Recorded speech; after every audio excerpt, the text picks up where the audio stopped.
Los vínculos entre el nazismo y Argentina no son algo nuevo. Tuvimos 3 enormes actos nazis en el Luna Park, una teoría de que Hitler murió en Bariloche y hasta una gran colección de objetos de la época. Hoy vamos Igual Stalin no se equivocó tanto cuando dijo que Hitler se podía venir a Argentina todo esto, ¿eh? Porque viene un montón de. O sea, hay un montón de nazis en Argentina en general. O sea, vinieron unos pares, así de grosos. a conocer a los nazis que eligieron a nuestro país para refugiarse luego del fin de la Segunda Guerra Mundial. ¿Quiénes eran? ¿Dónde vivían? Y lo más importante, ¿cómo fueron capturados? Momo, Coscu, vos.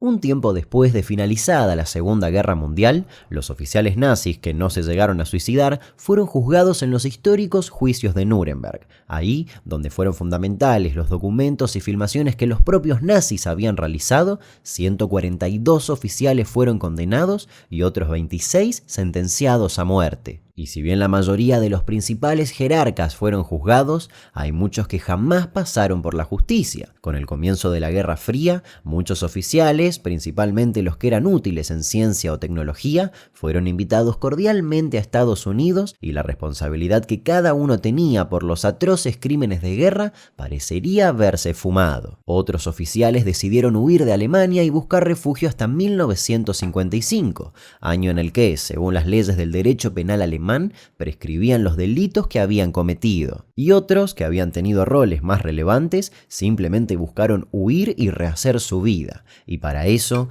muchos optaron por Argentina. A mí me parece. O sea, los chones que se quedaron en Alemania flasharon para mí. Para mí en ese momento no era tan difícil escapar. Me gustaría preguntarle a Momo debe saber. Pero para mí, o sea, no digo que. Me parece bien que hayan tenido una condena, bla, bla, bla. No digo que está mal que lo hayan condenado, lo que sea. Lo que digo es que siento que con el instinto humano es escapar en ese punto, ¿viste? Y me parece loco que en ese momento era muy fácil para mí escapar. Porque es muy fácil rehacer la vida, ya te digo, o sea, te afeitaba, llegas a cualquier país y era como, dame un documento. O yo qué sé, como que no. No sé, siento que en ese momento no había tanto orden como hoy en día. Hoy siento que todos los documentos, todo está como todo en la computadora, está todo bien, la información está bien, ¿entendés? Como que es muy raro que haya mal información, que alguien pueda crear un documento desde cero, me parece algo raro. O si se puede, tenés que tener contactos con gente grosa, ¿entendés? Y en ese momento para mí era como. Un documento no sé si era tan fácil de hacer, difícil de hacerte. Se me hace como que era un papel, no sé. No era como algo que estabas escrito en internet, ¿entendés? Hoy en día te paran con el auto, te piden el documento y como que verifican con internet si está todo en orden. Como que en ese momento era. No sé, boludo, tomás la libreta y se la creen, boludo. Bueno, la libreta fue. ¿Cómo verifican si es real o no la libreta? ¿Chequeable o no? ¿Sabes a lo que me refiero? Acá vale aclarar Porque siento que era algo. muy fácil En escaparse nuestro ahí. país había una organización de la que formaban parte el alemán Rudi Freude, secretario personal de Perón y director de la División de Informaciones de su gobierno, y también el encargado de migraciones de ese entonces, dedicada a facilitar el ingreso de nazis. Es cierto que el gobierno de Perón, al igual que el de Estados Unidos durante la Guerra Fría, también estaba interesado en reclutar a técnicos y científicos alemanes para el desarrollo industrial y militar argentino, pero no se pudo detectar ningún plan elaborado para reclutar nazis. Según varios historiadores, como Ronan Rein, la idea de Argentina como un paraíso nazi fue exagerada por una campaña de desprestigio de Estados Unidos. De hecho, más nazis entraron a ese país y a la Unión Soviética que al nuestro, pero acusar a Argentina era mucho más fácil que debatir sobre la gran ayuda que recibieron los nazis de Europa de parte de la Iglesia Católica y la Cruz Roja. Y vale No está tan mal la teoría esa, ¿eh? No está tan mal.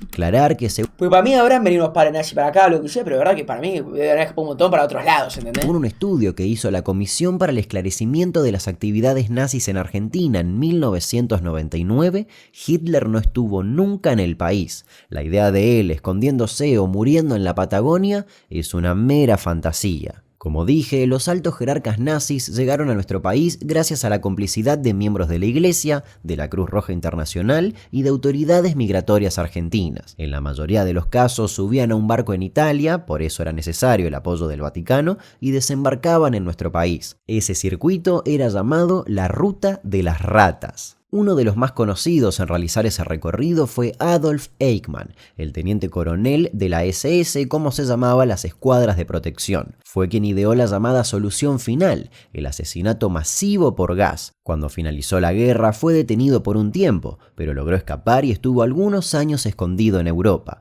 con una identidad falsa y trabajando como leñador. En 1950 obtuvo un pasaporte emitido por la Cruz Roja Internacional con visado argentino a nombre de Ricardo Clement. Así logró viajar desde Génova a Buenos Aires. Mirá. Luego se asentó un tiempo en Tucumán y terminó radicándose en San Fernando, provincia de Buenos Aires, donde consiguió trabajo en Mercedes-Benz.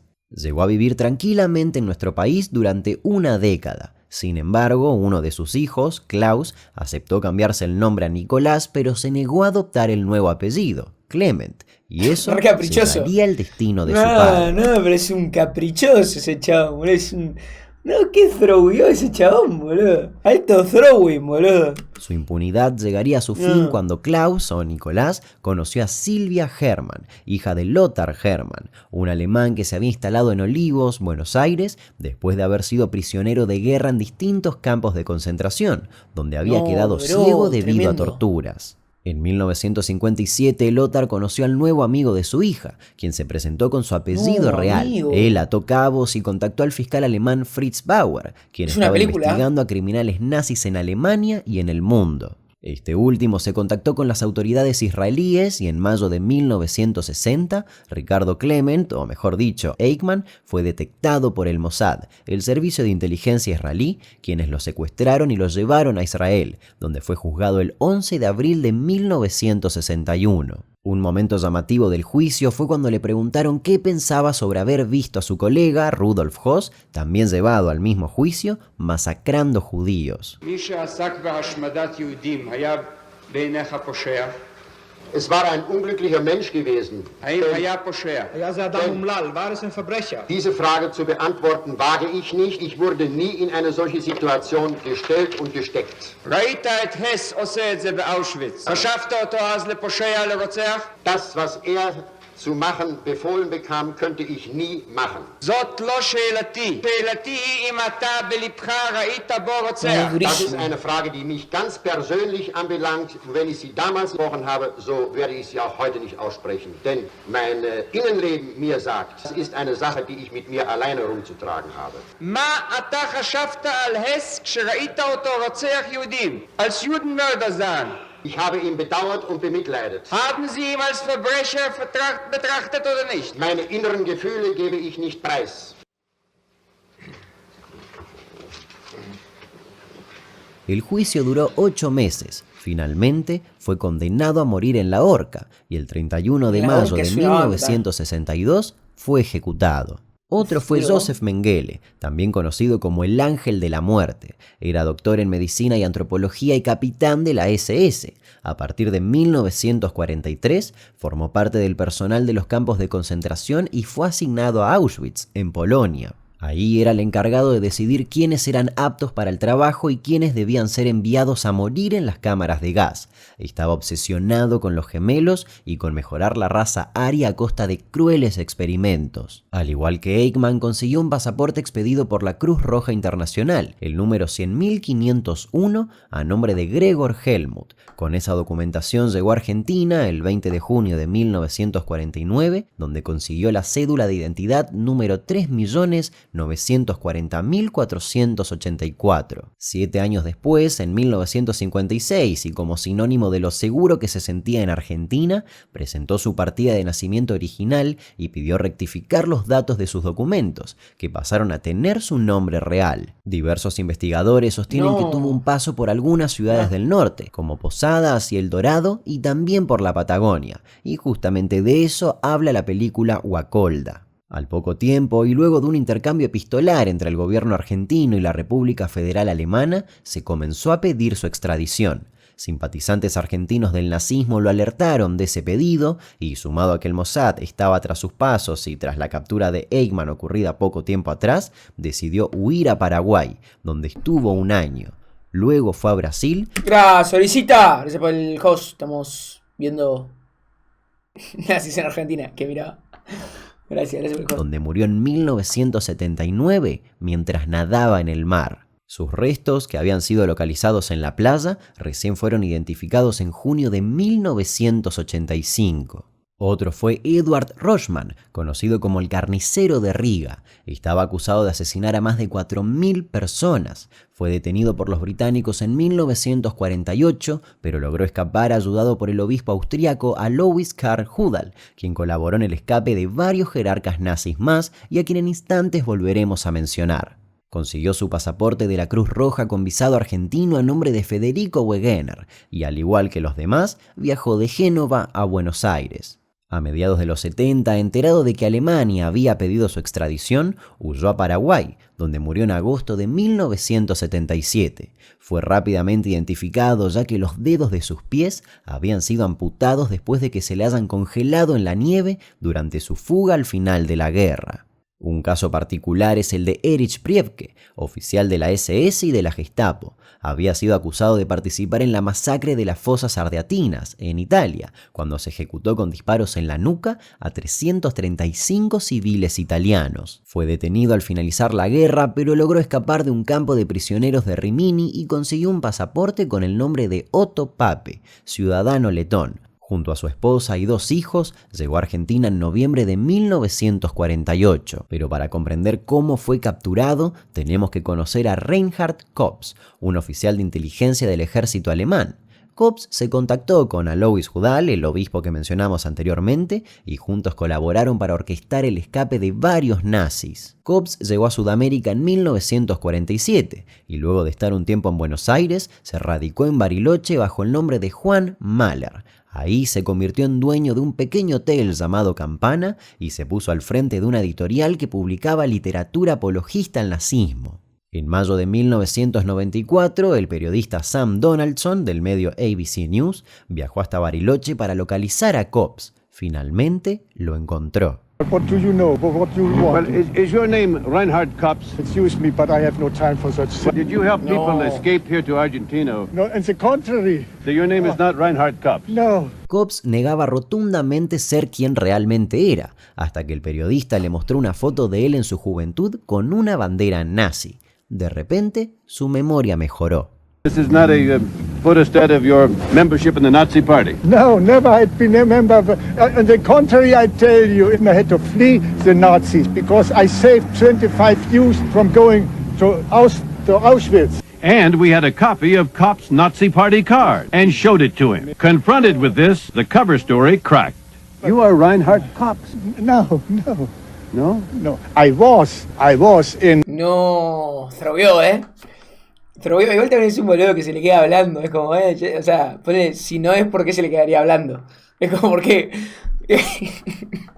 ¡Sos Rancher Cop! ¡Basta de decir que Roy Rancher Cop en el chat! ¡Paren un poco! ¿Por qué? Ya está, boludo, andate. Si no sos, boludo, andate con el auto. ¿Qué te importa? In, when was it? 52. The German embassy here gave me the name. The name of Mahler. Mahler. Mahler. And what was your name before Mahler? Kops. Kops. Your name was Kops. Yeah, no, it's not. He was. That's a great difference. Oh, it was Kops. Te imaginas que no era, sería una banda. No era. Era Kops, pero era otro. Nada que ver. Acorralado y luego de confesar su verdadera identidad, Kops terminó dando una valiosa información. Sin saber que el micrófono y la cámara seguían grabando, agarró del brazo al periodista y le dijo: There's a lot of people here still Nazi. A lot, I tell you. Who are they? His name is No, botonazo. Botonazo. No, qué botonazo. No, alto botonazo, boludo. Alto botonazo. Dichos dieron pie a una investigación que concluyó con la detención de Priebke. Priebke? Sam Donaldson of American Television. How do you feel about the fact that 6 million Jews were executed, killed? Yeah, no, I feel very sorry about it. Very, very sorry, because it's terrible to kill men, women and children. But you did it. No, I didn't. No, I never was against Jews. I'm from Berlin. We live together. Para mí lo re delata que están, tipo, se dejaron hacer la entrevista. Tipo, yo me sorprendería, tipo, ¿qué flashea este? Tipo, como que es re obvio que son porque como que es cualquiera que te pregunten eso y que le responda. Como que flashea. There's many Jews. Cuando su dio identidad la fue pregunta. revelada a los medios, volvió a hablar con la prensa. Y cada uno de nosotros Te imagínate que te cruzan por la calle y te digan, vos sos nazi. Va, igual, es una banda. Es una banda que, o sea, realmente, o sea, no quiero que suene mal, pero podría pasar que te digan, sos un nazi, pa. ¿No podría pasar que te digan eso? Sos un nazi, pa. Pero que te digan eso en la calle puede pasar, ¿o no? No sé si igual va a decir esta cosa con este video. Perdón, pido perdón si me estoy flasheando, pido mil disculpas. Mil disculpas. Pero a Momo le habrán dicho, tipo, en plan, nazi, digo, Momo sos un nazi. Le habrán dicho eso, ¿o no? estaba con la orden de matar a una persona. Desgraciadamente tengo eso pasado, no puedo negar, naturalmente. Meses después fue extraditado a Italia y condenado a cadena perpetua. Cumplió arresto domiciliario por su edad, ya que tenía 85 años, y falleció en la capital italiana el 11 de octubre de 2013, poco antes de cumplir 100 años. Throwback late game este chabón, Este chabón es un throwback late game total. Su funeral se llenó de neonazis, y después de eso nadie sabía dónde enterrarlo para evitar que su tumba se convierta en una especie de altar al nazismo. Su cadáver estuvo más de una semana esperando en el aeropuerto militar de Italia, ya que en Bariloche, donde vivió muchos años, y en el lugar donde nació, se negaron a sepultarlo. Finalmente fue enterrado en una prisión de Italia. Su tumba fue simplemente señalada con una cruz con un número y no aparecen ni su nombre ni sus fechas de nacimiento y muerte. Copps, por su parte, jamás fue alcanzado por la justicia, y es que nunca tuvo un pedido de extradición en su contra. Murió en Bariloche el 10 de septiembre de 2001 con 86 años. Siempre negó haber sido un criminal de guerra y aseguraba que todo era una gran mentira. Josef Schwamberger, quien había sido asignado como comandante de campos de trabajo, huyó a Argentina también en 1948, donde vivió tranquilamente hasta 1987, cuando fue extraditado a Alemania, donde lo condenaron a cadena perpetua. Estaba en la lista de los 10 criminales nazis más buscados. Otra captura fallida fue la de Walter Kutschmann, quien se había unido al movimiento de Hitler mucho antes de que éste llegase al poder. Con el inicio de la Guerra Mundial pasó a trabajar en uno de los escuadrones encargados de asesinar a intelectuales y a la población judía cuando todavía no se había tomado la decisión de avanzar en la solución final. En 1944, viendo que la guerra estaba por perderse, desertó y escapó a Francia, donde adquirió una nueva identidad, Pedro Ricardo Olmo. En 1948 viajó a Buenos Aires disfrazado de cura y consiguió trabajo en la empresa Osram. En 1967 los tribunales de Berlín Occidental emitieron una orden de arresto contra él, pero nadie sabía dónde estaba. Recién en julio de 1975, el por entonces ministro del Interior, Alberto Rocamora, recibió una carta de la Asociación Israelita de Sobrevivientes de la Persecución Nazi, donde le advertían que Kutschmann se encontraba en el país. En paralelo, el cazador de nazis Simon Wiesenthal denunciaba en Viena que el criminal nazi estaba radicado en Argentina.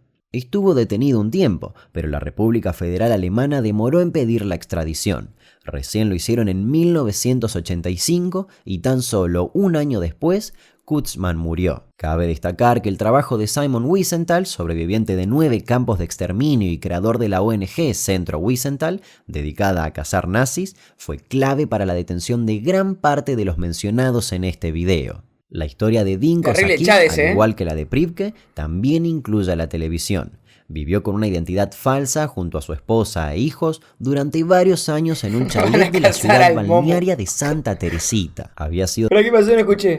Me parece re loco porque encima hay un montón de que vinieron acá. O sea, debe haber un montón de que no se sabe. O sea, capaz están acá y se hicieron los boludos, ¿entendés? Como que no los encontraron, pero capaz están acá. En este video. La historia de Dinko Šakić, al igual que la de Pripke, también incluye a la televisión. Vivió con una identidad falsa junto a su esposa e hijos durante varios años en un chalet de la ciudad balnearia de Santa Teresita. Había sido director del campo de concentración de Jasenovac, en Croacia, y era considerado responsable de la ejecución de 2.000 personas, algunas asesinadas por él mismo. La sede israelí del Centro Wiesenthal había recibido información de su paradero. Sin que él lo sepa, el Centro Wiesenthal pidió su detención en la Argentina y colaboró con la tramitación de su causa en el juzgado de Dolores. Al mismo tiempo, le comunicó a Telenoche Investiga sobre el caso. Rápidamente se orquestó una cámara oculta. Era el año 1998 y faltaba muy poco para el comienzo del Mundial de Fútbol que en esa ocasión se iba a realizar en Francia. Y esa fue la excusa perfecta. Una tarde, un móvil de televisión llegó a Santa Teresita y tocó el timbre de la casa de Dinko. Él mismo fue quien abrió la puerta, y con la excusa de que estaban buscando a croatas, japoneses y jamaiquinos que vivieran en Argentina para hacerles preguntas sobre fútbol, ya que eran los países con los que compartía grupo nuestra selección, lograron ingresar. Luego de varias preguntas deportivas, el camarógrafo simuló apagar la cámara. Mientras tanto, el periodista comenzó a hacer preguntas sobre la Segunda Guerra Mundial. Lentamente, Dinko comenzó a contradecirse en sus respuestas. Primero dijo que nunca había estado en ningún campo de concentración, luego que estuvo 2 meses en uno, y finalmente confesó haber sido director de Jasenovac durante algunos años. Soy patriota croata que lucha por mi pueblo. Así yo ya empecé, entonces era el hombre de confianza. Usted estuvo en Jasenovac también. ¿Cómo? Usted estuvo en Jasenovac también. Para decir, sí, por ahí sí estaba en una unidad. Usted fue comandante del campo al final. No, fue director. No comandante. Fue nombrado, fue 100 días nomás. Yo lo tengo todo, sí. Esa misma tarde, mientras se transmitía la cámara oculta por televisión, la justicia lo detenía en su casa. En todos los videos de su detención se lo ve sonriendo.